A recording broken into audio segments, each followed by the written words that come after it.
I am the Tofu Golem. Please enjoy the video. You begin by signing in as an administrator and backing up any critical files. This preserves data if we must reset components. Once done, make sure your PC is plugged in and on a stable network so downloads won't fail.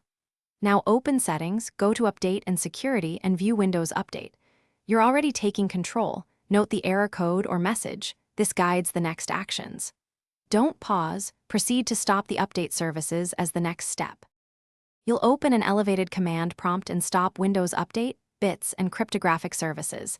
This prevents files from changing mid-fix. Next, rename the software distribution and cacheroute 2 folders to old. This forces Windows to recreate clean update caches. Once renamed, restart those services and immediately run the built-in Windows Update troubleshooter so the system can detect and correct issues with new caches. If updates start downloading, let them finish. That confirms the reset worked and clears many common errors. You should now install any pending updates and reboot, then check update history to confirm success. If problems persist, run dism/restore health followed by sfc/scano to repair system files. These commands fix corruption that blocks updates. Once scans finish, try updating again. If a specific update still fails, manually download that KB from the Microsoft Update Catalog and install it.